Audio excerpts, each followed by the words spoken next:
Topic back करते हैं हम लोग। तो टॉपिक हमारा जो इकोनॉमिक्स का थर्ड चैप्टर नहीं फोर्थ चैप्टर हमारा है। वो चैप्टर हमारा इलास्टिसिटी ऑफ डिमांड। और इस चैप्टर का जो मैं बोलूंगा रिलेशन या जो लिंक मैं बोलूंगा वो डिमांड चैप्टर से है। ठीक है, तो ये मत सोचना कि जस्ट चैप्टर जो हमने पढ़ा था theory of equilibrium, theory of consumer behaviour, उस चैप्टर से इसका कोई लिंक है नहीं, बल्कि इस चैप्टर का लिंक हमारा जो है वो चैप्टर नंबर 2 से है, डिमांड से। टॉपिक है क्या, देखो कि टॉपिक देना। हाँ, टॉपिक है क्या, ये ध्यान देना कि जैसे कि हमने डिमांड चैप्टर में पढ़ा था कि जो फैक्टर्स अफेक्टिंग डिमांड होते हैं, for example price of own commodity, price of own commodity, second income of consumer, third हमारा था price of related goods, fourth हमारा था पॉपुलेशन वगैरह वगैरह। करीबन 6 से 7 हमारे फैक्टर्स थे जो किसी भी गुड्स के डिमांड को अफेक्ट करते थे। तो 7 या 8 फैक्टर्स में से मैंने पहले ही कहा था उस समय ये टॉप 3 हमारा जो फैक्टर है लाइन से, यानी कि क्या, price of the commodity, second income of the consumer, third price of related goods. ध्यान देना उन 6 या 7 फैक्टर्स में से 3 जो फैक्टर हमारे थे वो हमारे थे मोस्ट इंपॉर्टेंट, या कह सकते हैं डायरेक्टली या मैक्सिमम केसेस में ये 3 फैक्टर ही जो है डिमांड को अफेक्ट करते किसी भी इकोनॉमी में।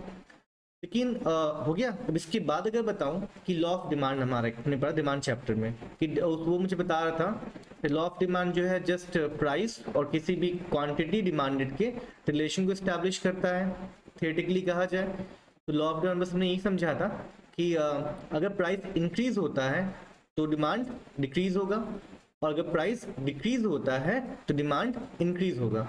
यह चीज ध्यान देने वाला बात है कि यहाँ मैंने प्राइस को एज अ फैक्टर रखा है।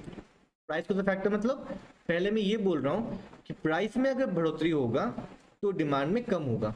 मतलब पहले क्या होना होगा, प्राइस को बढ़ना होगा, उसका रिजल्ट जो होगा वो डिमांड में कमी होगा। सेकेंड अगर बात मैं करूँ सेकेंड केस में, अगर प्राइस कम होगा तब डिमांड में इंक्रीज होगा। यहाँ पर प्राइस जो है एज अ फैक्टर काम कर रहा है। ठीक है, लॉ ऑफ डिमांड मुझे इस्टेब्लिश कर दिया। लेकिन जो चैप्टर हमारा अभी है that is elasticity of demand, ये लॉ ऑफ डिमांड को मोर रिलेटिवली और इसको इस्टेब्लिश करता रिलेशन। मैं तुम्हें एग्जांपल लेके चलता बताता हूँ कि हमने लॉ ऑफ डिमांड पढ़ा, वहाँ हमने बस ये पढ़ लिया कि प्राइस के इंक्रीज होने से डिमांड जो है वो डिक्रीज होता है, और प्राइस के डिक्रीज होने से प्राइस डिमांड जो है वो इंक्रीज होता है। लेकिन ये लॉ ऑफ डिमांड जो है ये किसको मैं कहूँगा एक इनकम्प्लीट लॉ कह सकता हूँ। चलो क्यों ऐसा, लॉ ऑफ डिमांड मेरा है प्राइस के इंक्रीज और डिक्रीज होने पर ये तो मुझे इन्फॉर्मेशन दे रहा है कि डिमांड भी डिक्रीज या इंक्रीज होगा फॉर एग्जांपल, लेकिन कितना होगा मैं बात कर रहा हूँ क्वांटिटी में या फिर वैल्यू, लॉ ऑफ डिमांड मुझे वो नहीं बताता। फॉर एग्जांपल प्राइस में अगर 10% इंक्रीज हुआ तो डिमांड में कितना परसेंट डिक्रीज होगा, ये बातें मुझे लॉ ऑफ डिमांड में नहीं मिलती है। ठीक है, आगे बात करूं अगर मैं प्राइस में 10% या 5 रुपए का डिक्रीज हुआ तो डिमांड में कितने परसेंट का मेरा इंक्रीज होगा, मुझे लॉ ऑफ डिमांड ये भी नहीं बताती है। तो इस केस में समझू क्या, तो यहाँ पर इकोनॉमिक्स लोगों को एक नया कॉन्सेप्ट चाहिए था ताकि वो इस डेटा से या लॉ ऑफ डिमांड को मोर प्रैक्टिकल, मोर रिलेटिव बनाए, जहाँ उनके पास एक क्वांटिटेटिव वैल्यू हो इस लॉ ऑफ डिमांड का, फिर लॉ ऑफ डिमांड के इसके एनालिसिस के लिए।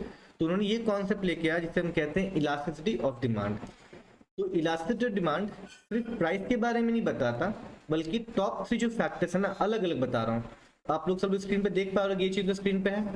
ठीक है, ये जो स्क्रीन पे मुझे दिख रहा है, तो यहाँ पर जो है आप देख पा रहे हो कि सर टाइप्स है elastic demand, price elasticity, income elasticity and cross price elasticity. तो जो टॉपिक हम लोग पढ़ने जा रहे हैं इलास्टिसिटी ऑफ डिमांड, वो 3 मेन फैक्टर्स को कंसीडर कर 3 डिफरेंट हमें कॉन्सेप्ट देता है।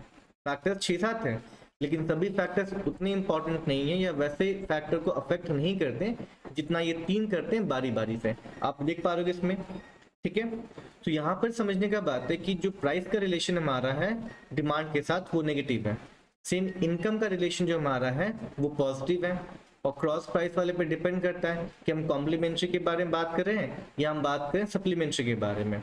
यहाँ तक समझ में आ रहा है फॉर श्योर।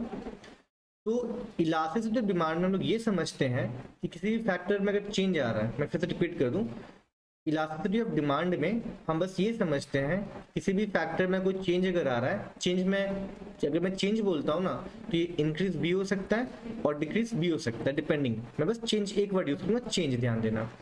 तो इस चेंज का क्या इफेक्ट पड़ेगा डिमांड पर, क्वांटिटिवली ये मुझे इंफॉर्मेशन मिलता है इलास्टिसिटी ऑफ डिमांड से। डेफिनेशन टेंशन नहीं, डेफिनेशन वगैरह पूरा है, उस पर कंसीडर करेंगे। सो यहाँ पे डिस्कस करते हैं हम लोग आगे। एक सेकंड मुझे दीजिएगा, एक सेकंड देना मुझे, लाइन पे रहना, एक सेकंड ऑनलाइन रहना।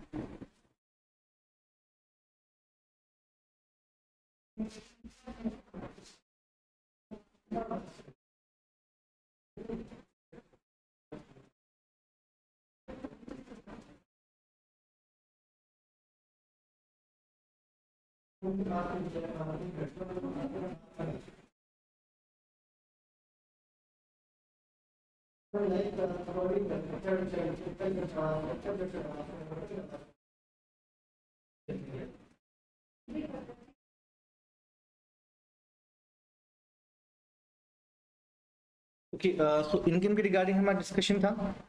तो यहाँ पर बस इलास्टिसिटी डिमांड टॉपिक जो हमारा है वही बताता है कि किसी भी फैक्टर में अगर चेंज आ रहा है तो उस फैक्टर का क्वांटिटिवली जो इफेक्ट कितना पड़ा डिमांड में हमारा। तो आगे बढ़ते इस टॉपिक को लेके पहला डेफिनेशन पे कवर करते हैं कि what do we mean by elasticity of demand. ठीक है, अभी तक प्राइस के बारे में नहीं आ रहा हूँ, बस एक जनरल कॉन्सेप्ट है, आगे जाके टाइप में चेंज हो जाएगा कंसिडरिंग फैक्टर्स। ठीक है, तो डेफिनेशन जो मुझे बताता है कि elasticity of demand refers to the degree of responsiveness of quantity demanded of a commodity due to a change in any of its determinants या factors।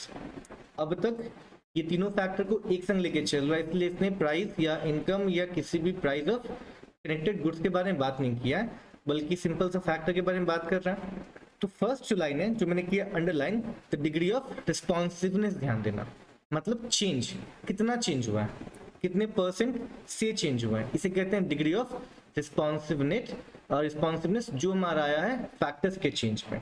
फॉर एग्जांपल अगर मैं प्राइस में चेंज कर रहा हूँ 10% का चेंज, इंक्रीज लेके चलते हैं, अगर मैं प्राइस को इंक्रीज करूँ 10% से और डिमांड अगर 8% डिक्रीज हो जाए फॉर एग्जांपल, तो ये 8% डिमांड में डिक्रीज जो मेरा है वो रिस्पॉन्स है इंक्रीज इन प्राइस का। अब अगर मैं इनकम को लेके बात करूं, अगर मैं इनकम में किसी कंज्यूमर का इंक्रीज कर दूं 20% फॉर एग्जांपल, और डिमांड अगर बढ़ता है 5% से, तो ये 5% से बढ़ना ही मेरा है, यही रिस्पॉन्स है, ये रिस्पॉन्सिवनेस है डिमांड का, इनकम का बढ़ने का। तो फैक्टर में चेंज या फैक्टर में कोई भी चेंज, इंक्रीज या डिक्रीज हमारा आ रहा है, तो इसके लेके क्या रिस्पॉन्स हो रहा है डिमांड का, बस यही रिलेशन एस्टैब्लिश मुझे मिल जाता है इलास्टिसिटी ऑफ डिमांड में। डेफिनेशन फिर से पढ़ता हूँ कि elasticity demand refers to the degree of responsiveness. Degree हम लोग यहाँ पे एक वैल्यू बात करेंगे, प्रैक्टिकल क्वेश्चन आएगा एक दो हमारा, जब उनको सॉल्व करेंगे हमें एक डेसिमल नंबर मिलेगा 0.8, 1, 1.2, 1.3, 2.5 फॉर एग्जाम्पल एक बता रहा हूँ अभी, क्योंकि एग्जाम्पल्स आगे हैं स्लाइड्स में हमारे, वहाँ समझेंगे कि चेंज हमारा क्या होता है और ये चेंज क्यों आ रहा है, बिकॉज फैक्टर्स के चेंज हो रहे, फैक्टर्स अगर चेंज होंगे तो चेंज डिमांड में भी हमारा आएगा। तीन हमारे मेन फैक्टर्स है इंपॉर्टेंट। पहला जो है सबसे most important, price of the commodity. Second most important factor अगर बात करूं तो income of the consumer. Third अगर मैं बात करूं वो हमारा आता है प्राइस ऑफ रिलेटेड गुड्स, ये हम पढ़ चुके हैं डिमांड वाले चैप्टर में। इन तीन फैक्टर को लेकर तीन हमारे पास कॉन्सेप्ट है, आगे जाके उसे हम बोलते हैं types of elasticity of demand. तो पहला टाइप है प्राइस इलास्टिसिटी ऑफ डिमांड, जहां पर डिमांड ऑफ अ कमोडिटी और प्राइस के चेंज के बीच में जो क्या क्वांटिटी रिलेशनशिप है वो एस्टैब्लिश होता है, उसके बारे में इंफॉर्मेशन हमें मिलता है। और सेकंड हमारा जो है वो है क्रॉस प्राइस इलास्टिसिटी। तो क्रॉस प्राइस का मतलब ही है कि प्राइस ऑफ रिलेटेड गुड्स, चाहे वो मेरा कॉम्प्लीमेंट्री हो चाहे मेरा वो सप्लीमेंट्री हो। आगे बात करूं number 3, income elasticity of demand. तो यहाँ पर हम लोग इनकम को कंसीडर करेंगे एस्टैब्लिश करने का रिलेशन डिमांड का। हमारा टॉपिक जो आज का हमारा है वो हम लोग मैं सिर्फ कवर करूंगा प्राइस इलास्टिसिटी ऑफ डिमांड, और अगले क्लास में जो मैं कवर करूंगा वो हमारा क्रॉस प्राइस इलास्टिसिटी डिमांड और इनकम इलास्टिसिटी। तो क्रॉस प्राइस से और इनकम वाले से सिर्फ डेफिनेशन ही आते हैं, लेकिन प्राइस वाले से डेफिनेशन भी आ सकता है। और एक टॉपिक इसमें है degrees of price elasticity of demand, topic आज मैं उसको कवर करूंगा, वो आ सकता है। और इस टॉपिक से प्रैक्टिकल क्वेश्चंस भी आते हैं। तो अगर देखो इंपॉर्टेंस के पॉइंट ऑफ व्यू से तो हमारा प्राइस इलास्टिक डिमांड ज़्यादा इंपॉर्टेंट है बाकी दोनों से, ठीक है। बाकी दोनों वाले केस में सिर्फ डेफिनेशन, बेसिक अंडरस्टैंडिंग, लेकिन मेन जो थ्योरी हमारा इस पूरे चैप्टर का वो है प्राइस इलास्टिक डिमांड। तो आगे बताऊं तुम्हें, तो जो हम लोग बात कर रहे हैं कि जो फॉर्मूला के बेस पर कि हमारा फॉर्मूला होता क्या है। सबसे पहले अगर फॉर्मूला बताऊं तो बस एक कॉमन फार्मूला है, उसमें हल्का सा हम लोग चेंज करेंगे तो तीनों वाले केस में फार्मूला नॉर्मलिटी बैठेगा। तो फार्मूला है क्या, percentage change in quantity demanded, ये कॉमन रहेगा, ठीक है। एज अ न्यूमरेटर जो भी हम लोग परसेंटेज चेंज निकालेंगे डिमांड में वो कॉमन रहेगा as numerator in all the three price elastic demand, चाहे वो इनकम हो, चाहे क्रॉस हो, चाहे वो mid of price elastic demand हो। Percentage change in quantity demand को हम लोग हमेशा न्यूमरेटर ही लेंगे, और डिनोमिनेटर में हम लोग लेंगे, हम लोग जो कॉन्सेप्ट के बारे में पढ़ रहे हैं या जो सॉल्व कर रहे हैं हम लोग उसको लेंगे एज डिनोमिनेटर। यानी कि अगर हम प्राइस इलास्टिसिटी पढ़ रहे हैं तो डिनोमिनेटर में हम फॉर्मूले में ले लेंगे percentage change in the price of the commodity. अगर हम पढ़ रहे हैं इनकम इलास्टिसिटी ऑफ डिमांड तो हम डिनोमिनेटर में लेंगे percentage change in the income of the consumer. अगर हम बात कर रहे हैं क्रॉस प्राइस इलास्टिसिटी के बारे में बात कर रहे हैं तो हम डिनोमिनेटर में ले लेंगे percentage change in the price of the other commodity, या फिर कह सकते हैं रिलेटेड कमोडिटी, ठीक है। तो फॉर्मूला तीनों ही कॉन्सेप्ट के लिए सेम रहेगा, बस डिनोमिनेटर हमारा चेंज होगा और न्यूमरेटर एज इट इज हमारा रहेगा।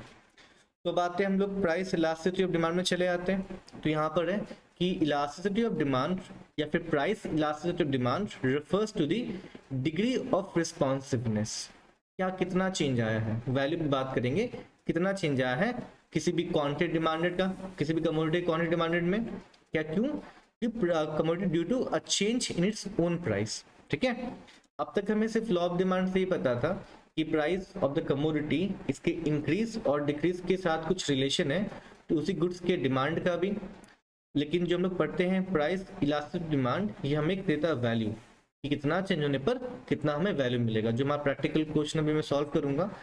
तो इसको निकालने के लिए एक फॉर्मूला है, जो फॉर्मूला यहाँ पे तुम्हें दिख रहा होगा डाउन में, price elasticity of demand EP, इसे हम शॉर्ट में कहते हैं ई बेस पी, का मतलब क्या होता है, elasticity of demand is equals to percentage change in quantity demanded. मैंने कहा था कि जो न्यूमरेटर है वो फिक्स रहेगा हर किसी फॉर्मूले में, और divide by percentage change in the price of commodity. तो अगर मुझे निकालने के लिए बोला है, प्रैक्टिकल क्वेश्चन दिया है इस टॉपिक के अंदर, तो मुझे कुछ वैल्यूज या मुझे कुछ स्टेटमेंट भी दिया रहेगा, और वो स्टेटमेंट कैसा रहेगा मैं दिखाता हूँ अभी। फॉर एग्जाम्पल यहाँ पे मुझे केस दिया है कि the law of the demand of commodity x was 100 units when its price was ₹10 per piece, ठीक है। यानी कि पहले क्या था, एक कमोडिटी एक्स के बारे में बात किया जा रहा है जिसका डिमांड था पहले 100 यूनिट्स किसी पर्टिकुलर टाइम पीरियड में, कब, जब प्राइस था 10 रुपीज पर पीस। तो मुझे क्या मिला, एग्जिस्टिंग डिमांड 100 और एग्जिस्टिंग प्राइस बात करिए मुझे कितने मिलेगा, 10 रुपए पर पीस। लेकिन हुआ क्या कि manufacturer decided to increase the price per unit by rupees, ध्यान देना, मतलब प्राइस जो है वो इंक्रीज कर रहा है manufacturer, due to which demand for the same commodity fall to 80 units. अब अगर बताऊं यहाँ हमारे पास चार वैल्यूज हैं, 100 यूनिट्स, 80 यूनिट्स, कौन ज्वाइन करने के लिए देख रहा है,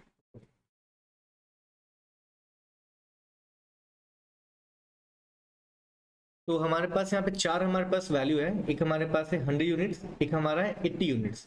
तो 100 पहले था, प्राइस चुनने के बाद 80 बन गया, तो हम कहेंगे ये जो हमारा 100 है वो हमारा प्रीवियस क्या कह सकते हैं, ओल्ड हमारा क्वांटिटी डिमांडेड है, और 80 जो हमारा है वो न्यू क्वांटिटी डिमांडेड हमारा है। अब अगर प्राइस के बारे में बात करो, दो हमारे पास वैल्यू है, ₹1.10 हमारे पास है, और जब प्राइस बढ़ा दिया गया 3 रुपए से, तो अब कितना हो गया प्राइस, 13 रुपीज हो गया। तो हमारे पास दो प्राइस यहाँ पर है, तो 10 रुपीज पहले वाला प्राइस यानी कि ओल्ड प्राइस है 10 रुपीज, और न्यू प्राइस हमारा जो है वो है हमारा 13 रुपीज, सॉरी 13 रुपीज। तो इसको मुझे सॉल्व करना है, तो बस सॉल्व क्या, बस ज़्यादा नहीं है इसमें, बस मुझे फॉर्मूला यूज करना है। फॉर्मूला क्या, percentage change in quantity demanded और percentage change in price of the commodity, दोनों को निकाल कर डिवाइड कर देंगे, आंसर चला आएगा। तो मैं सॉल्व करता हूँ इस क्वेश्चन कुछ इस तरीके से जो हमको सॉल्व करना है। फॉर एग्जाम्पल ओल्ड प्राइस कितना हमारा है, ₹100, ₹10 हमारे पास, सॉरी ₹10 पर पीस लेके चलते हैं। एक सेकेंड ना, जो हमारा ओल्ड प्राइस है वो है ₹10, ₹10 पर पीस हमारा है। और जो न्यू प्राइस हमारा है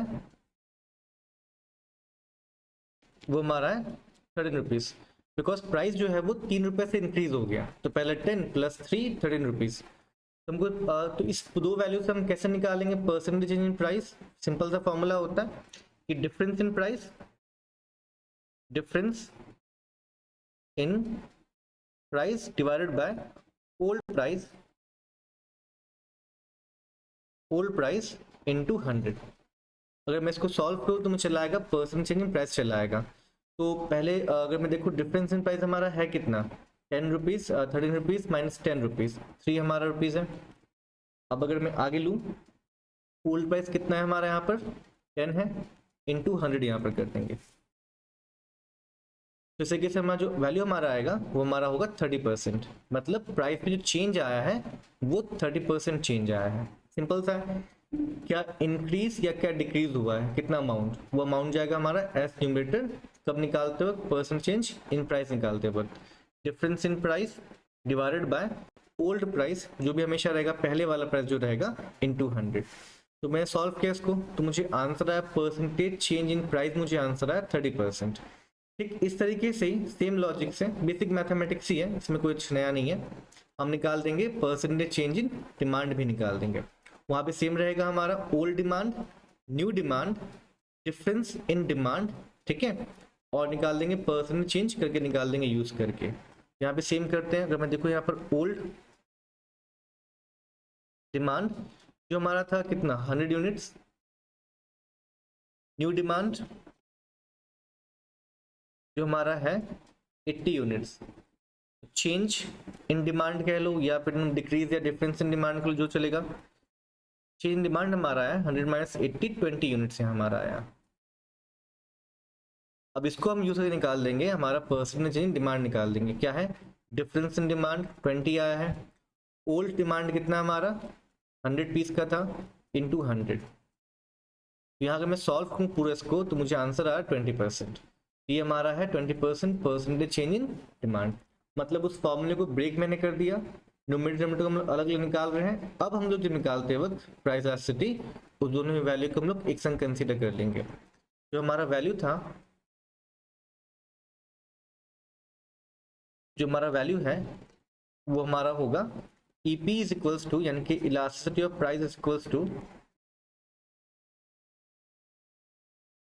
equals to percentage change in demand, percentage change in price. तो हमने सॉल्व किया इस पूरे बेसिक क्वेश्चन को, जमा दिया गया था हमें 20% मुझे मिला परसेंटेज इन डिमांड मुझे मिला, और 30% मुझे मिला चेंज इन प्राइस मिला मुझे। अब अगर मैं इसको सॉल्व करूं मुझे आंसर क्या आता है? सिंपल सा है 6.6 हमारा आएगा, 0.6 हमारा आएगा।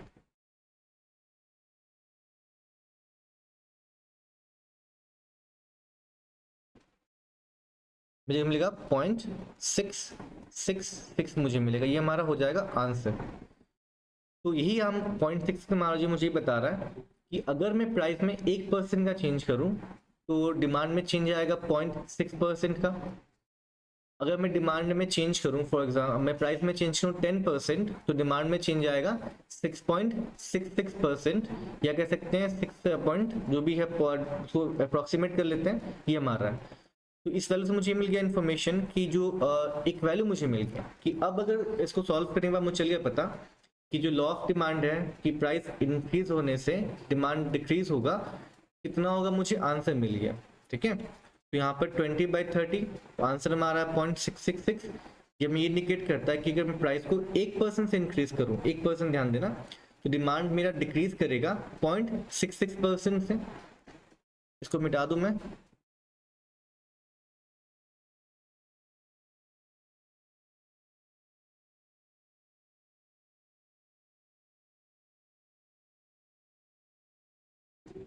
तो पूरा मैंने क्वेश्चन सॉल्व किया पार्ट पार्ट में। और जो मुझे एंड में आंसर मिला वो आंसर हमारा है 0.66। ठीक है, ये हमारा आंसर है, परसेंटेज नहीं, जस्ट आंसर हमारा है। तो अगर प्राइस में अगर मैं 1% का चेंज करूं तो डिमांड में चेंज आएगा 0.66% का चेंज आएगा। अगर मैं डिमांड में 10% चेंज करूं, यहाँ पे 10 मल्टीप्लाई हो जाएगा, डिमांड में चेंज आएगा हमारा 6.6% का चेंज हमारा आएगा। तो इससे अब किसी भी इकोनॉमिक्स को इन्फॉर्मेशन मिल जाएगा कि प्राइस में कितना चेंज होने पर डिमांड में कितना चेंज हो रहा है। मतलब लॉ ऑफ डिमांड यहाँ पर अब एप्लीकेबल प्रैक्टिकल हो सकता है। यहाँ पे मुझे क्वांटिटेटिव इन्फॉर्मेशन मुझे मिल गया। तो ज़रा चैट में एक बार रिप्लाई कर दो, क्या जिनको भी जो टॉपिक हम लोग अभी तक कवर किए हैं क्या सबको समझ में आ रहा है? सर मुझे बताना।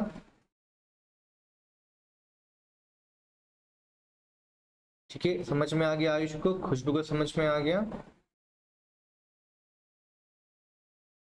इसका नोट्स में टाइप कर दूंगा, भेज दूंगा। ये चैप्टर उतना डिफिकल्ट तो है नहीं, बस सिंपल सा फॉर्मूला बेस्ड हमारा है, ठीक है। लेकिन जो अब जो टॉपिक हम पढ़ेंगे इसके बाद जो पढ़ेंगे वो हल्का सा समझने लायक अच्छा चीज़ है। तो हमने देखा कि हमको एक प्रैक्टिकल क्वेश्चन देना है। अगर मैं इन शॉर्ट बात करूं, जहां मुझे 4 इन्फॉर्मेशन मिल रहा है। एक तो ओल्ड डिमांड के बारे में with respect to old price, फिर प्राइस में कुछ चेंज आ रहा है और उसके रिगार्डिंग डिमांड में कुछ चेंज आ रहा है। ये क्वेश्चन हमारे सामने है, यहाँ पे प्राइस बढ़ गया, डिमांड कम हो गया। उसके बाद मुझे 2 चीज़ फिर नए मुझे मिले, एक नया डिमांड मुझे मिल गया, एक मुझे नया प्राइस मिल गया। हमने सॉल्व किया उस क्वेश्चन को, हमने ओल्ड डिमांड और न्यू डिमांड को यूज करके क्या निकाला, परसेंटेज चेंज इन डिमांड निकाला। हमने ओल्ड प्राइस और न्यू प्राइस को यूज करके क्या निकाला, परसेंटेज चेंज इन प्राइस निकाला। और जो फॉर्मूला बहुत सिंपल सा था, उसमें मैंने दोनों को पुट किया, हमारा आंसर आया। और जो आंसर आया उसको हम लिखते हैं डेसिमल टर्म्स में लिखते हैं, 1.5, 0.66 फॉर एग्जाम्पल, या 0.5 ये हमारा है। और ये 0.5 ही इंडिकेट करता है चेंज इन डिमांड। ठीक है, तो अगर मानो कि मैं सॉल्व करता पूरे क्वेश्चन को, मुझे आता 0.15। आई रिपीट, अगर मैं इसी क्वेश्चन को सॉल्व करता मान के चलो कोई और वैल्यू के साथ, और मुझे आंसर आता एंड में 1.5, तो 1.5 क्या इंडिकेट करता कि अगर मैं प्राइस में 1% का चेंज करूं, डिमांड में तुम्हारा चेंज आएगा 1.5% का। आगे अगर मैं प्राइस में चेंज करूं 10% का, 10 वहां भी मल्टीप्लाई हो जाएगा 1.5 के साथ, डिमांड में चेंज आएगा 15% चेंज हमारा आएगा। अगर फॉर एग्जांपल कि मैं अगर 20% चेंज करूँ प्राइस में, तो डिमांड में हमारा चेंज होगा 30%। तो बस मुझे यहाँ पे एक वैल्यू मिल जाता है, इस टॉपिक को सॉल्व करके फिर लॉ ऑफ डिमांड को और प्रैक्टिकल बना देता है। आगे अब बात करूँ तो हमारे पास टॉपिक जो इसके बाद कवर करने के लिए वो हमारा है types of price elasticity of demand. ठीक है, ये टॉपिक हमारा है। तो ये टॉपिक बहुत सिंपल है, मैं पहले इसके बेसिक अंडरस्टैंडिंग पहले बिल्डअप कर दूं टॉपिक के बारे में है क्या। हम जो प्रैक्टिकल क्वेश्चन सॉल्व करेंगे ना, उसका वैल्यू 5 तरह का हो सकता है। हमें अभी क्या वैल्यू मिला था, 0.66, 0.15 भी हो सकता है, 1 भी हो सकता है, 0 भी हो सकता है। तो ये जो वैल्यूज हमको मिल सकते हैं, हमको ये 5 तरह के हमें वैल्यूज ही मिल सकते हैं। ठीक है, और इसी वैल्यूज के बेस पर ही अगर मैं बात करूं तो हम लोग ये 5 टाइप्स को हम लोग समझ सकते हैं बहुत ही आसान तरीके से। फॉर एग्जाम्पल कि हमें क्वेश्चन दिया हुआ है और उस क्वेश्चन को सॉल्व करने के बाद जो मुझे आंसर मिल रहा है वो इन 5 में से कोई एक हो सकता है। पहला जो आंसर मुझे मिल सकता है वो आंसर हो सकता है इन्फिनिटी, वो आंसर हो सकता है इन्फिनिटी। कैसे, मैं समझाऊंगा अभी आगे। सेकेंड, अगर मैंने कोई क्वेश्चन सॉल्व किया तो मुझे मिल सकता है वो उसका वैल्यू मुझे 0 मिल सकता है।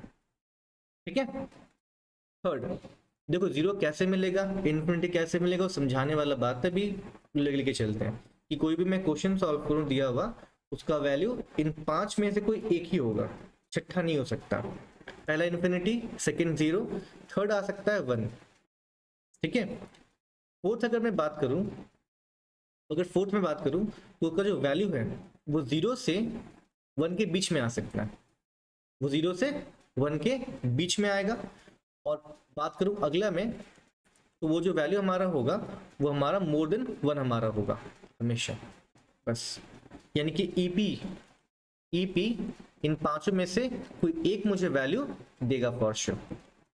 या तो ईपी हमारा इन्फिनिटी निकल सकता है सॉल्व करने के बाद एंड में, या तो ईपी हमारा 0 निकल सकता है, या तो ईपी 1 हो सकता है, या तो ईपी का जो वैल्यू है वो 0 से लेके 1 के बीच में होगा। हमने भी सॉल्व किया क्वेश्चन, कितना आया था 0.66, वो हमारा 0 से 1 के बीच में है। फिफ्थ हमारा जो लास्ट है उस वीपी का वैल्यू मोर देन 1 हो सकता है। इन 5 वैल्यूज के बेस पे जो हमने है टाइप्स ऑफ निकाला है इलास्टिसिटी सॉल्व करने का। देखो चीज़ क्या है, अब अगर हम लोग जहाँ पे कंसीडर कर रहे हैं, देखो जो लोग जिनको भी बेसिक मैथमेटिक्स आता है वो समझे एक चीज़, आई रिपीट, जिनको भी बेसिक मैथमेटिक्स आता है वो एक चीज़ समझे, फिर उनको टॉपिक 5 लर्न ही नहीं करना पड़ेगा, समझ में भी आ जाएगा। तो हम लोग यहाँ पे जो फॉर्मूला में हम लोग कर क्या रहे हैं, हमारा एक न्यूमरेटर हमारे पास है, फॉर्मूले में एक डिनोमिनेटर है, तो किसी भी फ्रैक्शन का, यहाँ भी फ्रैक्शन ही है, और किसी भी फ्रैक्शन का हमारा जो है वो वैल्यू ये 5 ही हमारा होता है। बेसिक मैथमेटिक्स की अगर बात करूँ तो इस टॉपिक से निकल के बात करूँ तो मैथमेटिक्स में किसी भी फ्रैक्शन का आंसर ये 5 ही आएगा, छठा नहीं आ सकता। पहला कब आता है इन्फिनिटी, इन्फिनिटी कब आता है, जब तुम्हारा मान के चलो न्यूमरेटर कुछ भी हो, 3 5 कोई भी नंबर लेके चलो, कोई भी तुम्हारा नेचुरल नंबर हो, ठीक है, लेकिन डिनोमिनेटर 0 हो जाए, डिनोमिनेटर क्या हो जाए 0 हो जाए, तो मुझे बताओ ऐसे फ्रैक्शन का आंसर क्या आता है हमेशा, इन्फिनिटी। ये समझ पा रहे हो? जरा चैट में रिप्लाई करना मुझे, हाँ ना, टीम्स पे, क्योंकि लर्न कौन करेगा इतना, हम लोग लॉजिक समझते हैं इस चीज को। ये मुझे बताना, ये समझ में आया तुम लोग को कि इन्फिनिटी कब होता है, जब किसी फ्रैक्शन का डिनोमिनेटर क्या हो जाए 0, तो इन्फिनिटी मुझे आंसर निकलता है। ठीक है, आगे बात करते हैं नंबर 2। हमने कौन सा लिया था, हमने 0 लिया था। अब मुझे बताओ कि किसी भी फ्रैक्शन का जो आंसर है वो 0 कब आता है। सिंपल सा बात है, जब डिनोमिनेटर कुछ भी हो, 5 10 15 डिनोमिनेटर कुछ भी हो जाए, इवन कि 5 की डिनोमिनेटर क्यों ना ले लो, जब उसमें न्यूमरेटर क्या हो जाए 0 हो जाए, तब हमारा फ्रैक्शन का वैल्यू क्या आता है 0 आता है। आई होप समझ में तुम लोग को ये आ रहा होगा। तो ये बेसिक मैथमेटिक्स रिलेशन है इन 5 टॉपिक से, जो तुम तुरंत कवर कर लोगे, लर्न भी नहीं करना पड़ेगा। क्लियर है? अब अगर थर्ड जो मैं लेके चलूं, हमारा किसी फ्रैक्शन का आंसर 1 कब आता है, इसको मैं रब कर दूं थोड़ा। अब किसी भी फ्रैक्शन का आंसर 1 कब आता है, सिंपल सा है, जब डिनोमिनेटर और न्यूमरेटर हमारा क्या हो जाए, इक्वल हो जाए, मतलब जो हमारा डिनोमिनेटर 2 मान के चलो, वही हमारा न्यूमरेटर 2, 2/2 1 आंसर आता है, 3/3 1, 5/5 1, मतलब 1 होने के लिए न्यूमरेटर और डिनोमिनेटर क्या होना चाहिए, हमेशा बराबर होना चाहिए।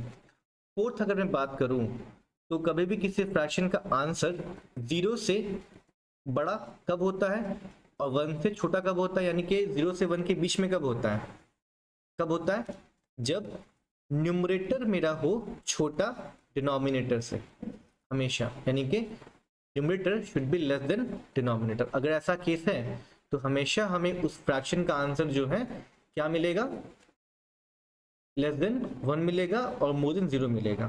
ले लो 2/3 लेके चलो, 1/4 लेके चलो, 3/9 लेके चलो, कोई भी केस लेके चलो जहां पर न्यूमरेटर कम हो वैल्यू पे डिनोमिनेटर से, मुझे हमेशा 4th मिलेगा। नंबर 5 पांचवा हमारा, ठीक है, पांचवा हमारा क्या था, मोर देन 1। हमारा मोर देन 1 आंसर कब मिलेगा, बहुत सिंपल चीज है, जब न्यूमरेटर बड़ा हो हमेशा डिनोमिनेटर से किसी भी फ्रैक्शन का, तो मुझे आंसर क्या मिलेगा, हमेशा मोर देन 1 मिलेगा।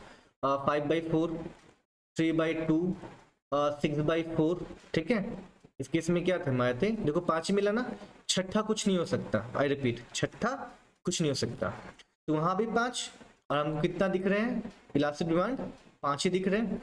ये जो हमारा 5 है ये प्राइस इलास्टिक डिमांड, मतलब यहाँ भी हमारे पास एक फ्रैक्शन ही आने वाला है, और फ्रैक्शन को सॉल्व करने के बाद हमको यही आंसर मिलने वाला है 5 में से कोई एक।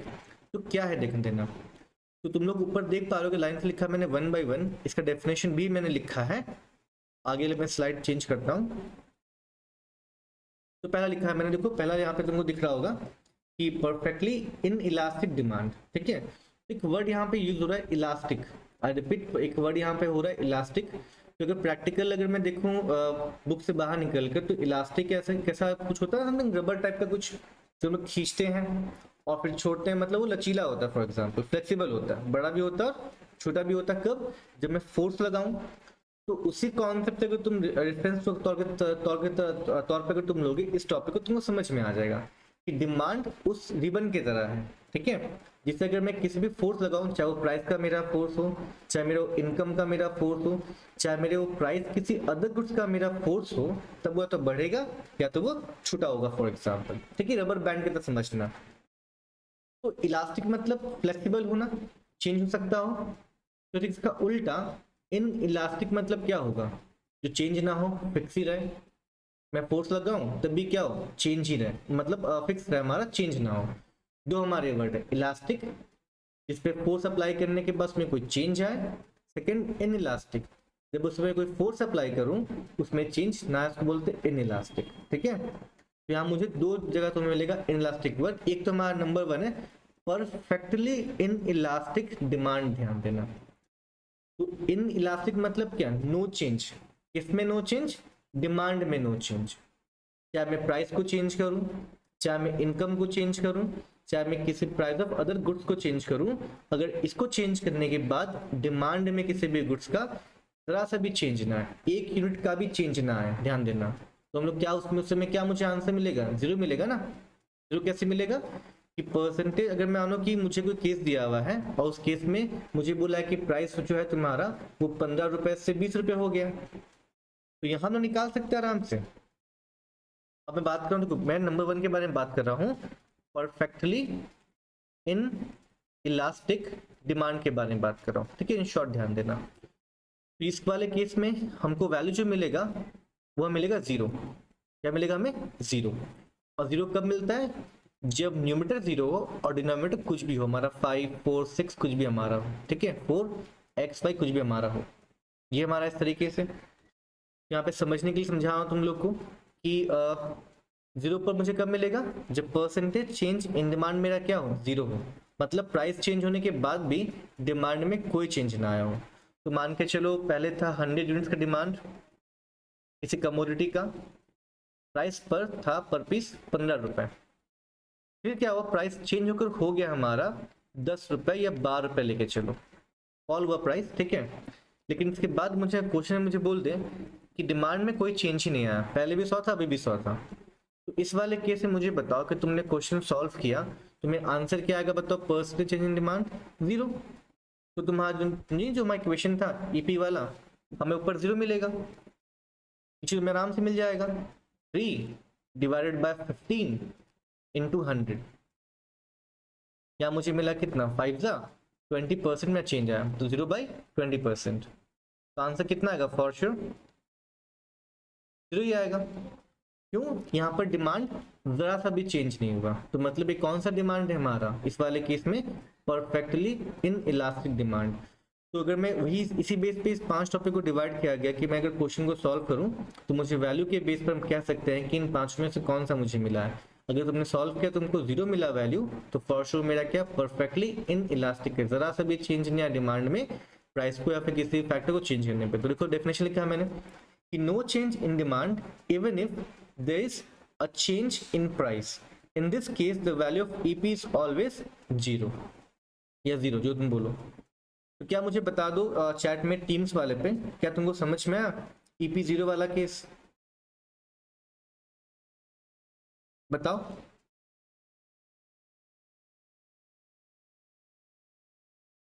ये प्रैक्टिकल क्वेश्चन पे डिपेंड करेगा, टेंशन मतलब, बस डेफिनेशन वैसे लिखेंगे, when there is a no change in demand of a commodity even if there is a change in price of same commodity, in that case we get EPS zero, so we call it perfectly, एकदम से in elastic demand. चलो ठीक है, आगे बढ़ते हैं हम लोग, नंबर 2 पे चलते हैं।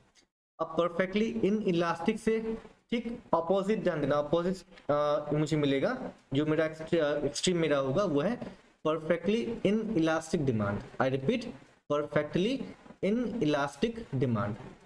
इस वाले केस में जो मेरा ईपी का वैल्यू होगा वो होगा इन्फिनिटी, वो क्या होगा, इन्फिनिटी, ठीक है। मतलब इतना इलास्टिक है, ध्यान है, परफेक्टली इलास्टिक का मतलब क्या, इतना इलास्टिक है कि मैं हल्का सा भी फोर्स पे अप्लाई कर दूं तो डिमांड बहुत इंक्रीज हो जाए, ठीक है। या फिर मैं घुमा के बोलूं कि मैं प्राइस में जरा सा भी चेंज ना करूं और फिर भी डिमांड क्या हो उसका, बढ़े या घटे फॉर एग्जांपल, तो उस केस में क्या मुझे मिलेगा ये, तो इसको बिल्कुल सॉल्व करते हैं। तो हम लोग बात अब करेंगे परफेक्टली इलास्टिक के बारे में, जहां पर वैल्यू में बहुत सारा चेंज आएगा। ठीक है, तो एक सेकंड देना मुझे। अब हम बात करेंगे परफेक्टली इलास्टिक के बारे में। इसका वैल्यू क्या होगा, इन्फिनिटी। और किसी भी फ्रैक्शन का हमको वैल्यू इन्फिनिटी कब मिलता है, डिनोमिनेटर मेरा क्या हो, जीरो हो। तो यहाँ पर सेम चीज बात है कि यहाँ पर अब जो है चेंज डिमांड में आएगा, लेकिन प्राइस में कोई चेंज नहीं आएगा। मतलब कुछ भी लेके चलो, कोई भी नेचुरल नंबर 2, 3, 5 या XYZ न्यूमरेटर में हो और डिनोमिनेटर मेरा क्या हो, जीरो, मतलब नो चेंज इन प्राइस। ठीक है, मतलब इतना डिमांड इलास्टिक है कि प्राइस में मैंने फोर्स लगाया ही नहीं, मैंने प्राइस का फोर्स लगाया नहीं, फिर भी डिमांड चेंज हो गया। तो यहाँ देखो क्वेश्चन ऐसे कैसे होंगे। पहले मान के चलो हमारा डिमांड था 100 यूनिट्स का, कितना दाम पर, प्राइस 10 रुपीज पर।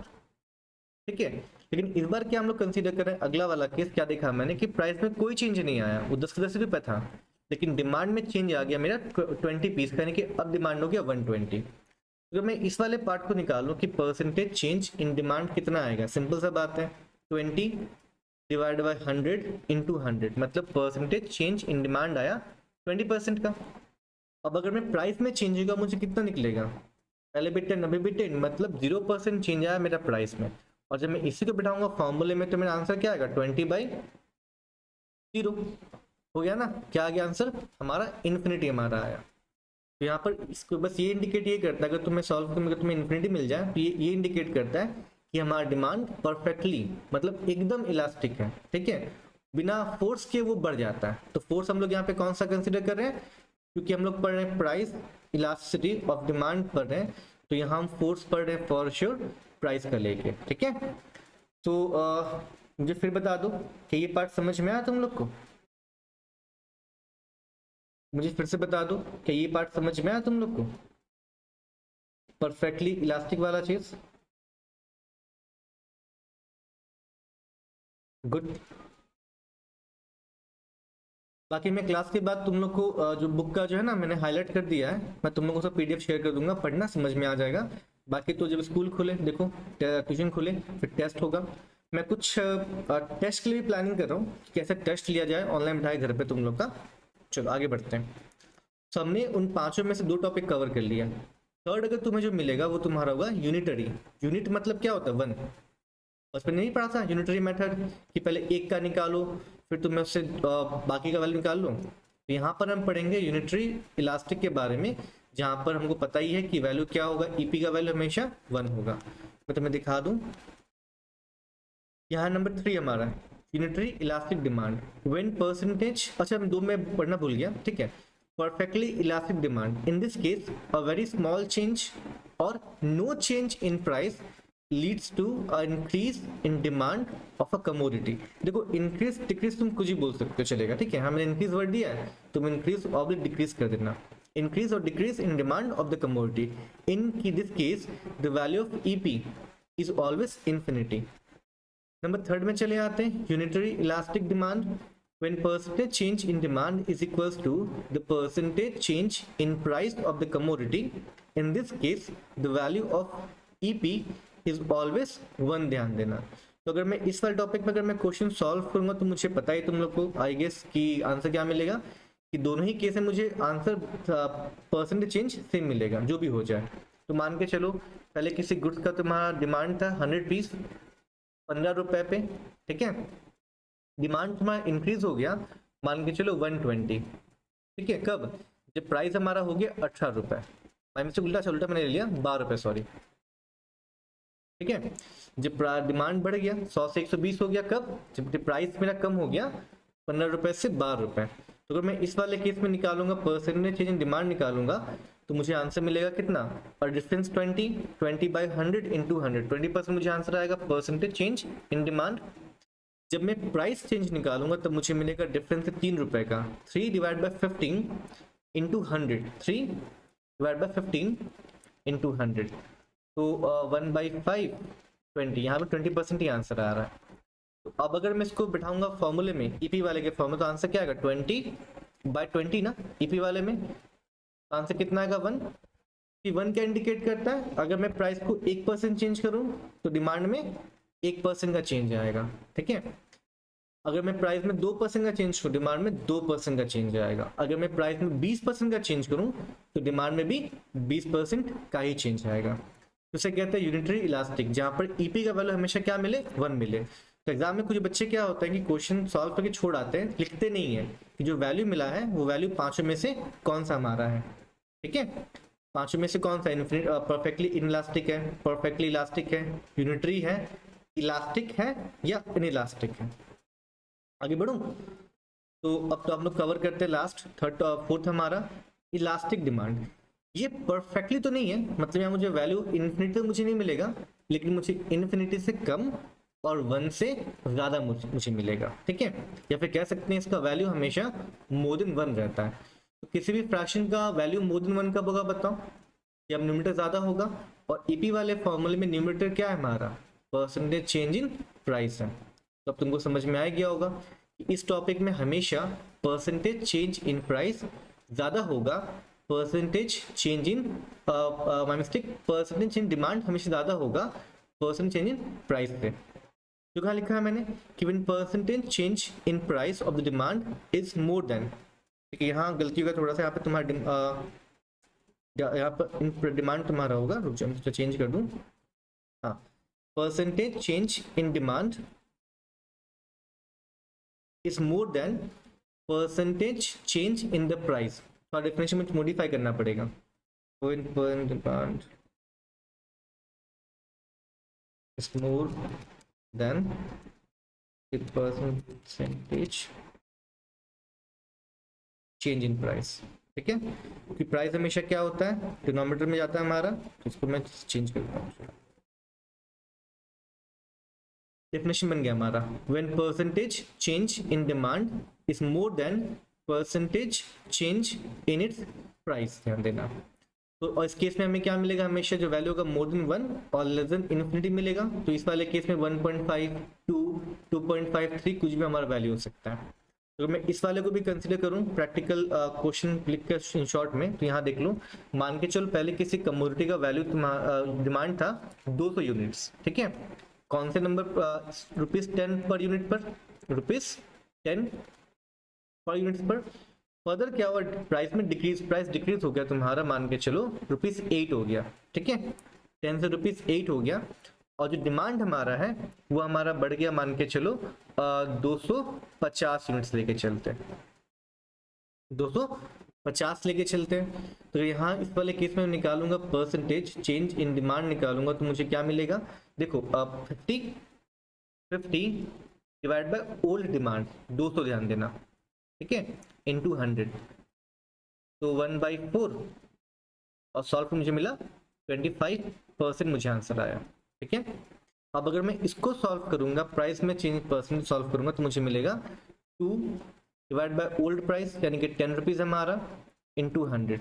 इस वाले में गलती मत कर लेना, ओल्ड प्राइस और न्यू प्राइस को निकालने वाले केस में, ठीक है। चलो, यहाँ मुझे आंसर आया 20%, तो 25% डिवाइड बाय 20%, ठीक है। 5 5 जा 5 4 जा, और सॉल्व मैंने किया, मुझे आंसर आया 1.25 मुझे आंसर आया। क्या ये मोर देन 1 है? क्यों? क्योंकि मुझे स्टार्टिंग में चल गया था पता कि हमेशा हमारा जो है परसेंटेज चेंज इन डिमांड जो मैं एज अ न्यूमरेटर काम करता है वो ज्यादा है प्राइस वाले चेंज से। तो मुझे आंसर क्या मिलेगा, हमेशा मोर देन 1 ही मिलेगा। तो ये मेरा क्या होगा, इलास्टिक डिमांड हो गया, जो परफेक्टली इलास्टिक तो नहीं है, मतलब एकदम इलास्टिक तो नहीं है, लेकिन कुछ तौर पर ये इलास्टिक हमारा है, जहां मुझे वैल्यू मुझे मिल रहा है मोर देन 1 मुझे आंसर मिल रहा है। खूब समझ में आया तुम लोग को, ठीक है। अब आते हैं आज के टॉपिक, लास्ट टॉपिक पर, जो कि इनइलास्टिक डिमांड। परफेक्टली इनइलास्टिक नहीं, उससे कुछ कम, जीरो नहीं बल्कि जीरो से कुछ ज्यादा, लेकिन 1 से कम, ठीक है। So when percentage change in price of demand in the price, यहाँ मैंने कुछ गलती लिख दिया, शायद टाइपिंग मिस्टेक है। Percent change in the price of the commodity of the commodity, ठीक है, is more than the percentage change in demand, ठीक है। तब इस वाले केस में जो मुझे मिलेगा वैल्यू वो हमेशा मुझे मिलेगा 1 से छोटा मिलेगा, यानी कि 0 से बड़ा और 1 से छोटा मुझे मिलेगा। और इस वाले केस में जो मेरे को वैल्यू मिलेगा हमेशा मोर देन 0 होगा और लेस देन हमेशा 1 होगा। तो percentage change in the price commodity is more than the percentage change in the demand. ठीक है, तो बस उल्टा ही कंसिडर करते हैं। लास्ट है, चलो एक टॉपिक समझा देते हैं क्वेश्चन लिखकर। इस पे प्रैक्टिकल क्वेश्चन डेफिनेशन आराम से है। इसका एक और भी अप्रोच है, तो मैं तुम लोग को मैंने वैल्यू का समझाया फ्रैक्शन के तौर पर। इसका एक तुम्हारा ग्राफिकल पॉइंट ऑफ व्यू भी है। ठीक है, ग्राफिकल पॉइंट ऑफ व्यू, तो मैं ग्राफिकल पॉइंट ऑफ व्यू भी कवर कर दूंगा इसी वीडियो, इसी मतलब क्लास में, टेंशन मत लो। ठीक है, तो इस वाले केस में हम कंसिडर कर लेते हैं। चलो, तो मान के चलते हैं जो प्रीवियस हमारा डिमांड था वो 200 यूनिट्स का हमारा था। ठीक है, और किस रुपीस 10 पर, रुपीस 10 पर हमारा। फिर मैंने क्या किया, प्राइस को मैंने इंक्रीज किया 10 से रुपीस 40 मैंने इंक्रीज कर दिया बाई मिस्टेक 14 रुपीस। हाँ, 10 से मैंने 14 बढ़ा दिया प्राइस को। तो डिमांड में डिक्रीज मुझे देखने को मिला, वो मुझे देखने को मिला है, मान के चलो 180 का, 180 का लेके चलना। ठीक है, कि 10 पीस से डिमांड मेरा कम हो गया। तो इस वाले केस में अगर बात करो, जो मेरा परसेंटेज चेंज इन डिमांड आएगा वो आएगा, डिफरेंस कितना है 20, ओल्ड डिमांड कितना है 200 इंटू 100। यहाँ जो मेरा आंसर है वो हमारा है 10% चेंज इन डिमांड, ध्यान देना। ठीक है, और अगर मैं निकालू वैसे परसेंटेज चेंज इन प्राइस निकालू, मुझे कितना निकलेगा 4 rupees divide by old price, यानी कि 10 रुपीज इंटू 100। समझ गए होगे कितना आंसर आएगा 40%। अब जब मैं इसको सॉल्व करूंगा तो मुझे मिलेगा फ्रैक्शन 10/40, यानी कि 0.25 मुझे मिलेगा। 0.25 कोई दिक्कत नहीं है। तो इस वाले केस में क्या देख रहा हूँ, ये वैल्यू 0 से बड़ा है लेकिन 1 से छोटा है, मतलब इनइलास्टिक है लेकिन परफेक्टली नहीं है। डिमांड बहुत कंपैरेटिवली बहुत कम चेंज हो रहा है विथ रिस्पेक्ट टू प्राइस। मतलब अगर मैं चेंज करूं इस वाले एग्जांपल के तौर पर, अगर मैं देखूं, अगर मैं इस वाले गुड्स वाले केस में अगर मैं प्राइस को 1% से चेंज करूं, ध्यान देना। ठीक है, तो डिमांड में चेंज आएगा तुम्हारा 0.25% का तुम्हारा चेंज आएगा, बहुत ही कम है ना। अगर मान के चलो मैंने प्राइस में 10% का चेंज किया, ठीक है, घटाया बढ़ा 10% चेंज किया, तो डिमांड में चेंज आएगा 2.5% का, बहुत ही कम है। इसलिए ये इनइलास्टिक है, परफेक्टली नहीं है। तो आई होप तुम लोग को पांचों का समझ में आ गया होगा कि न्यूमेरिकल पॉइंट ऑफ व्यू से ये पांचों हमारे कैसे होते हैं। ठीक है, तो जरा रिप्लाई कर दो यस और नो। तो मैं fast graphical point of view समझाकर इनका फिर हम लोग क्लास आज का खत्म कर देंगे। तो मुझे रिप्लाई कर दो मीटिंग में कि क्या तुम लोग को ये जो हमारा न्यूमेरिकल पॉइंट ऑफ व्यू था हमारा ये पांचों टॉपिक का, क्या तुमको समझ में आ गया? सिंपल सा फॉर्मूला हमारा था। ओके, ठीक है, आपको समझ में आ गया ना? 1 2 3 4 5 6 7 7 लोग ये, चलो कोई नहीं, आगे बढ़ते हैं। ठीक है, आगे बढ़ते हैं। अब ग्राफिकल पॉइंट ऑफ व्यू क्या है? अब ग्राफिकल पॉइंट ऑफ व्यू से मैं तुम्हें ग्राफ का जो नहीं लाइन जो डिस्टेंस हमारा है उसके भी समझाऊंगा। तो इन्फिनिटी कब, ध्यान देना, मैं पहले तो परफेक्टली वेट, हाँ, मैं पहले मैं लूंगा परफेक्टली इन इलास्टिक डिमांड। पहले मैं लूंगा यहाँ पर परफेक्टली इन इलास्टिक डिमांड लेके चलूंगा। यहाँ पे वैल्यू मुझे क्या मिलेगा, 0 मुझे मिलेगा। तो ग्राफिकल ध्यान देना, ग्राफ के तौर पर समझते हैं इस चीज को कि ग्राफिकल पॉइंट में क्या होगा। मान के चलो पहले डिमांड हमारा था 5 यूनिट्स का, ठीक है, प्राइस हमारा था ₹5, ₹15 लेके चलो। ठीक है, तो इस वाले केस में मुझे क्या चाहिए बताओ, 0 वाले केस में डिमांड में कोई मुझे चेंज नहीं चाहिए, बिकॉज न्यूमरेटर जो मेरा है, मैंने पहले कहा था 0 का बात वैल्यू जब 0/5 हमारा हो, फॉर एग्जांपल, या 0/10, 0 कुछ भी लेके चलो, तो डिमांड में कोई चेंज नहीं आना चाहिए। डिमांड 5 का 5 भी होना चाहिए, लेकिन प्राइस में तुम्हारा चेंज आ जाना चाहिए। तो अगर प्राइस अगर तुम्हारा बढ़ गया 15 से ₹18 हो गया, ध्यान देना। अभी भी अगर 5 ही हमारा है अभी भी हमारा 5 ही अगर है, तो ग्राफ कैसा मिलेगा, देखो पहला है 15 रुपीज पर 5 यूनिट, अब भी सेम है 18 रुपीज पर 5 यूनिट्स ही हमारा है। ठीक है, कल को मैं इसी तरह गुड्स को मैं और बढ़ाऊं, फॉर एग्जांपल 20 कर दूं, तभी हमारा क्या होगा, तभी हमारा जो है ये एक स्टेट मुझे मिलते जाएगा। इस तरह का जो कर्व हमारा होता है, अगर मैं समझाऊं ऐसे करके, तो होता है हमारा स्ट्रेट लाइन, हमारा होता है एक वर्टिकल, स्ट्रेट वर्टिकल लाइन हमको मिलता है, जहाँ पर डिमांड में कोई चेंज नहीं आ रहा है, चाहे मैं प्राइस को घटाऊं या बढ़ाऊं। तो अगर मैं बोलूँ P0 प्राइस है, अगर प्राइस को मैं कम करता हूँ यानी कि P1 लेके आता हूँ, तब भी डिमांड में कोई चेंज नहीं, वो हमारा Q0 ही है हमारा है।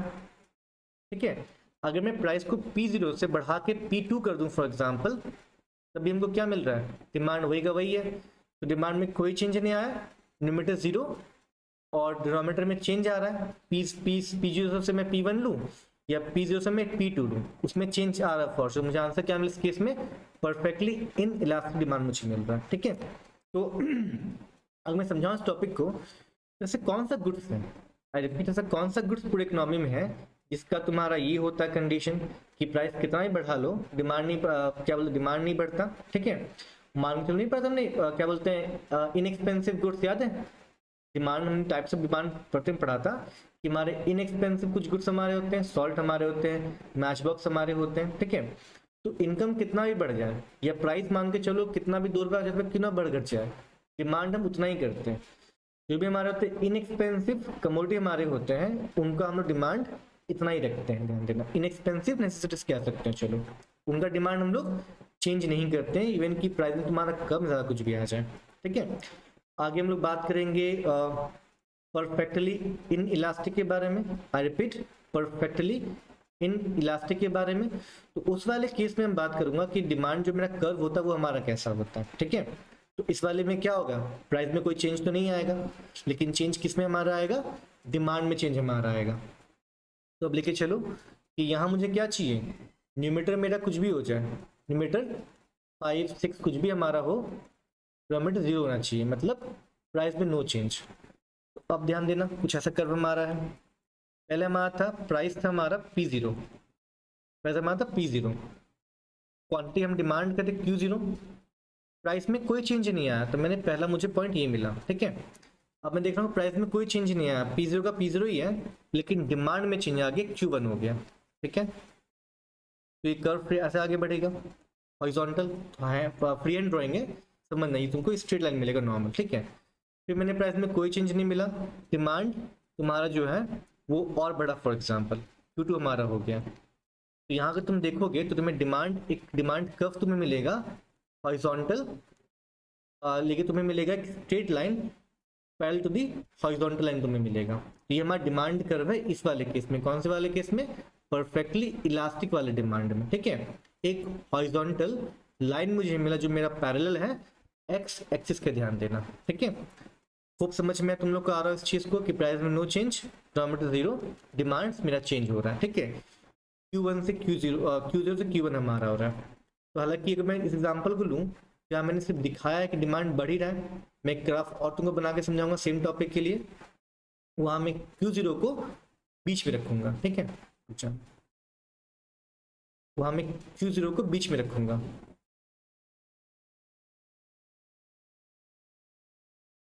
रुपीस मान के चलो 5 रुपीज है और डिमांड मेरा है 5। ठीक है, यूनिट्स का ये मुझे है, तो प्राइस में कोई चेंज नहीं है, ₹5 पे तुम्हारा काम हो रहा है। पहले क्या हुआ, कंसिडर करेंगे 5 से 3 डिमांड हो गया, ये मुझे मिला। अगले कंसिडर कर लेंगे 5 से 8 पीस डिमांड हो गया, कुछ ऐसा हो गया। तो हम दोनों की बात कर लेंगे कि सेम प्राइस पर अगर डिमांड मेरा कम हो रहा है, 5 से 3 पीस हो जा रहा है, तब भी प्राइस उतना ही है। डिमांड मेरा 5 से 8 हो रहा है, तब भी मेरा प्राइस उतना ही है। दोनों ही केस मुझे क्या मिल रहा है, हॉरिजॉन्टल लाइन मुझे मिल रहा है जो हमारा है पैरेलल टू एक्स एक्सिस, ये हमको मिलता है डिमांड कर्व, ये हमारा होता है परफेक्टली इलास्टिक वाले केस में। ठीक है, होप समझ में आ रहा तुम लोग को ये वाला। तो 2 हमने कवर किया, चैट में मुझे रिप्लाई कर दो फास्ट फास्ट कि क्या 2 टॉपिक समझ में आया तुम लोग को।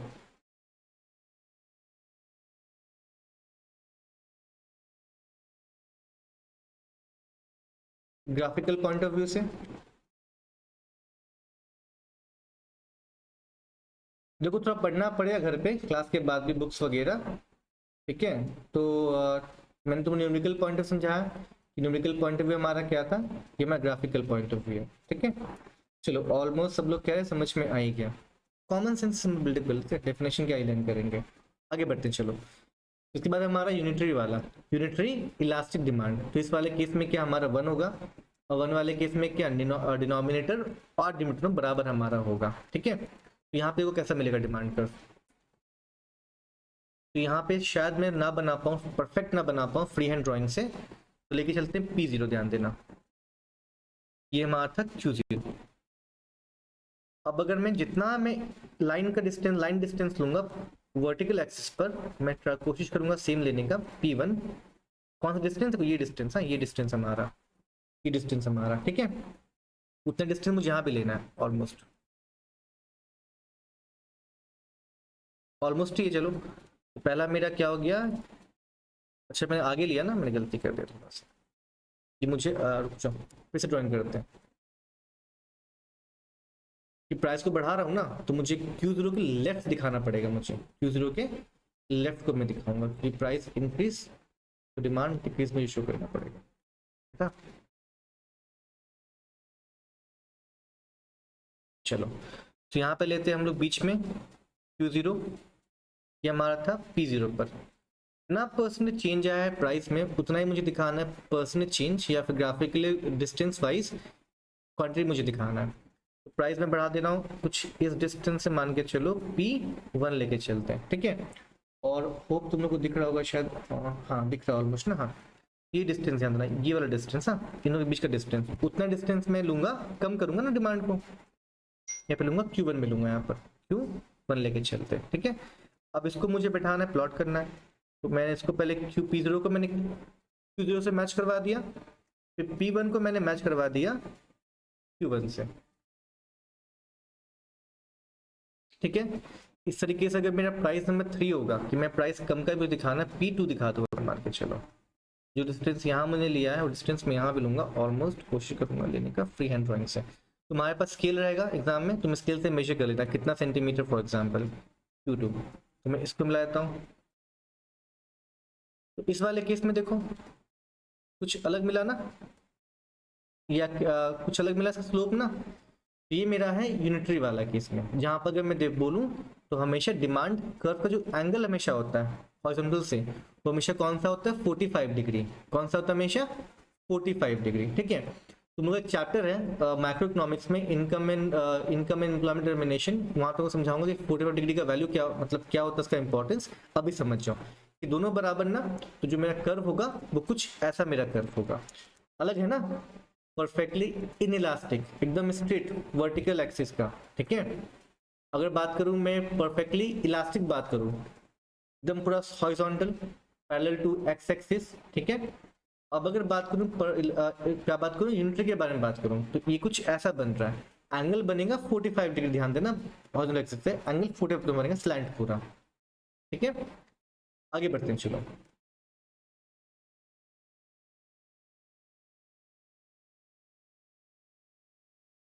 आगे हमारे पास है इलास्टिक वाले का। तो इलास्टिक वाले से पता ही तुम लोग को क्या होता है, वैल्यू मोर देन 1 हमारा होता है, मतलब यहाँ पर जो मैं चेंज दिखाऊंगा प्राइस में वो कम रहेगा, डिमांड में चेंज हमको ज़्यादा दिखाना है, ठीक है। मतलब न्यूमरेटर बाय डिनोमिनेटर, और मैं बात कर रहा हूँ इलास्टिक डिमांड के बारे में, ठीक है, जहाँ पर वैल्यू क्या होना चाहिए, हमेशा मोर देन 1 होना चाहिए, मतलब न्यूमरेटर बड़ा होना चाहिए डिनोमिनेटर से, तो मुझे डिमांड को ज़्यादा दिखाना है। मतलब अगर मैं लूँ Q0 में लेके चलूँ, मैं यहाँ पे लूँ P0 लेके चलता हूँ, तो अगर मैं P0 से मैं P1 डिस्टेंस ट्रैवल करता हूँ, P1 ये डिस्टेंस हमारा इसके बीच का, तो मैं क्या करूँगा क्वांटिटी वाले में कुछ ज़्यादा डिस्टेंस लूँगा, इसमें ज़्यादा डिस्टेंस हमारा Q1, ध्यान देना, ठीक है। अगर मैं P2 जा रहा हूँ, यहाँ से P2 अगर मैं लेके जा रहा हूँ, तो मैं देखूँगा ज़्यादा दिखाऊंगा उससे, ये वाला हमारा Q2 दिखाऊँ, ठीक है। अब इनको मैच के लिए चलो इसको मैच कर लेते हैं।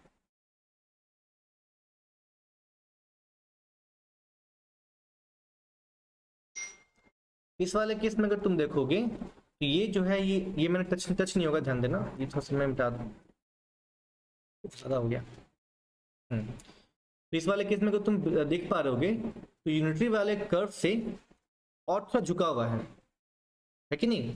अगर वो 45 है तो इसका एंगल जो होगा 45 से कम होगा, 40-30 कुछ भी लेके चलो, ठीक है। तो ये और स्लैंट है, ये और इंक्लाइंड है टुवर्ड टुवर्ड्स फॉर सकते हैं कि हॉरिजॉन्टल एक्सिस। क्यों?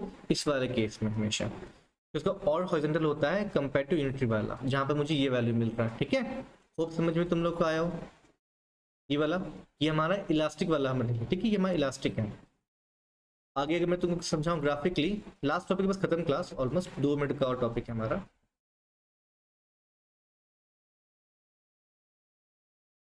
यहाँ पे जो वैल्यू हमारा होगा, रुको उसको भी रब में कर दूं।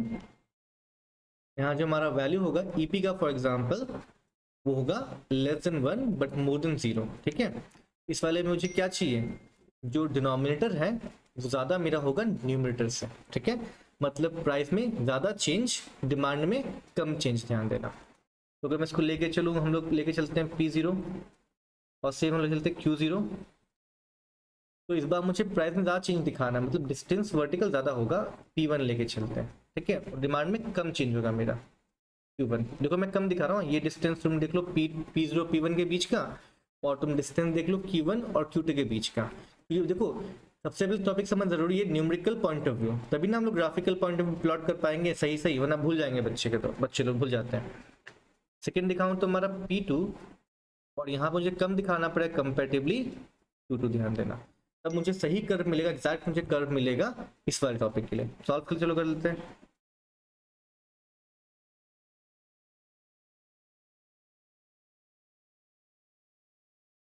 ऑलमोस्ट मुझे कुछ ऐसा कर्व मिला, मतलब जो हमारा यूनिटरी वाला 45 वाला 1 वाला, उससे ज्यादा ये, इससे ज्यादा मतलब ये और दूर है अपने हॉरिजॉन्टल एक्सिस से। तो उसका 45 था 1 वाले का, तो कह सकते हैं कि इसका जो एंगल होगा बेस से, वो हमेशा 45 से ज्यादा होगा, 50 60 लेके चलो। ठीक है, खूब समझ में तुमको आ रहा हो। ये हमारा कौन सा है, इन इलास्टिक डिमांड का हमारा है, इन इलास्टिक डिमांड का हमारा है। ठीक है, तो क्या तुम लोग को समझ में आया पांचों ग्राफिकल पॉइंट ऑफ व्यू? समझाओ हाँ ना मुझे बोल दो, फिर क्लास को एंड कर लेते हैं ऑलमोस्ट। कि लास्ट में ग्राफिकल पॉइंट ऑफ व्यू बस कुछ नहीं समझना है कि इसका न्यूमेरिकल पॉइंट ऑफ व्यू क्या था, उसके अकॉर्डिंगली हम लोग को बस यहाँ वैल्यू पुट करना है। आ जाओ टीम्स पे, हाँ ना मुझे बता दो ना, फिर से हम एक बार रिपीट कर देंगे इस चीज को, थोड़ा फास्ट कर देना टीम्स पर। बाबू विनीत देखो तुम हाँ तो बोल रहे हो, फॉर्मेलिटी के लिए हाँ मत बोलना कोई भी। ठीक है, पढ़ना पड़ेगा, समझना पड़ेगा इस टॉपिक्स को, कि अगर 1 साल बाद अगर तुम उठोगे एग्जाम टाइम में तो समझ में नहीं आएगा। सर घर पे थोड़ा डाउट है, ग्राफ में थोड़ा डाउट है, कोई दिक्कत नहीं है आयुष, हम जब नहीं कवर करेंगे इनकम वाला टॉपिक तो वहां कर लेंगे। एक दिन में तुम और बोर हो जाओगे, बस थोड़ा बहुत सीख लो। डाउट जिसको होगा अगला क्लास तो हमारा, कल भी तो हमारा, कल परसों भी तो क्लास इकोनॉमिक्स का हमारा है ना, हम लोग उसमें कवर कर लेंगे इस चीज को। ठीक है, ग्राफिकल को दोबारा कर लेंगे, कि मैं तुम लोग को बुक का फोटो भी तुमको भेजूंगा, बुक का फोटो भेजूंगा ना, तुम पढ़ोगे, ऑथ अंडरस्टैंडिंग बिल्डअप होगा। अगले इकोनॉमिक्स वाले क्लास में मैं इसको और कवर कर लूंगा। ठीक है, तो मैं चलो ऑलमोस्ट सबको समझ में आ ही गया है। सर मेरे स्क्रीन में कुछ दिख नहीं रहा है आज मेरा, देखो तुम लोग अपना इंटेंट पैक बचा के रखना, ठीक है, शाम तक के लिए। तो इन शॉर्ट चलो, मैं क्या करता हूँ, मैं इन शॉर्ट, ये अगर मैं पूरा वर्टिकल मुझे मिला तो कौन सा, परफेक्टली इनइलास्टिक। हल्का सा और मुझे कर्व, हल्का सा घूम रहा है अगर कर्व, ये देखो ऐसे था, अभी ऐसे जा रहा थोड़ा सा, ये मेरा क्या हो गया, परफेक्टली इन इलास्टिक से इलास्टिक बन गया। ठीक है, अगर और कर्व तो और नीचे डाउन जाएगा, हल्का सा और डाउन जाएगा, यानी कि 45 डिग्री, तो क्या बन जाएगा, इन इलास्टिक से क्या बन जाएगा, यूनिटरी इलास्टिक बन जाएगा। अगर यही मैं डिमांड कर फॉर एग्जांपल और स्लैंट जाएगा, तो ये हमारा बन जाएगा इलास्टिक डिमांड बन जाएगा। ठीक है, ठीक है, अगर ये और स्लैंट हुआ मतलब ये पूरा हॉरिजॉन्टल एक्सिस हो गया, ध्यान देना, बराबर से स्लैंट पूरा हो गया, तो ये बन जाएगा परफेक्टली इलास्टिक बन जाएगा। तो क्या ये तुमको अगर समझ में आ गया तो भी ठीक है, चलो तुम ग्राफ ड्रॉ कर सकते हो। टॉपिक हमारा था आज का प्राइस इलास्टिसिटी ऑफ डिमांड और उसका टाइप्स, यानी कि डिग्री ऑफ रिस्पॉन्सिवनेस, उसके बेस पे टॉपिक्स को ऐसे कवर किया। ठीक है, होप क्लास इंटरेक्टिव रहा हो। ठीक है, और कंपेयर टू पिछले महीने का पूरा महीने वाला क्लास, अब तुम लोगों को शायद थोड़ा मजा आ रहा हो। ठीक है, थोड़ा सा ग्राफिक्स हमने यूज किया, तुम मेरे को देख पा रहे हो, और थोड़ा सा जो भी लिख रहा हूँ बोर्ड पे अच्छे से विजिबल तुम लोग को है। तो क्लास एंड कर सकते हैं आज के लिए, बोलो बोलो चैट में, हम लोग क्लास एंड कर सकते हैं आज का।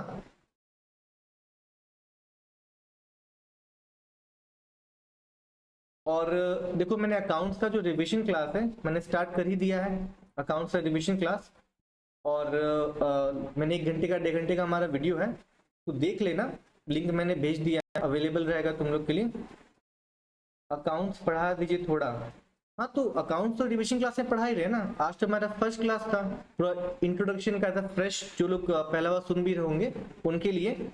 और कल हमारा अकाउंट्स क्लास है, तो हम आज ना एडमिशन टॉपिक हम लोग पूरा कवर कर चुके हैं। मैं खुशबू से आज उसकी बुक का फोटो मांग लूंगा, उसके डीके गोयल का, और उससे क्वेश्चंस बनाकर कल हम लोग पूरा एक सिंगल क्वेश्चन सॉल्व करेंगे क्लास में अकाउंट्स वाला, ठीक है। एडमिशन टॉपिक हमारा हम लोग पूरा क्वेश्चन, हम लोग पीएसआर का क्वेश्चन भी सॉल्व कर रहे होंगे, सेम सेम क्वेश्चन में हम लोग रिवैल्यूएशन भी कर रहे होंगे, हम लोग गुडविल भी कर रहे होंगे। तो मैं खुशबू को मैसेज कर दूंगा क्लास के बाद, अपनी बुक का कुछ फोटो मुझे भेज देगी, और उसके बेस में हम लोग क्वेश्चंस 2 या 3 क्वेश्चन लोग करेंगे, फिर हम लोग होमवर्क बनाएंगे, ठीक है।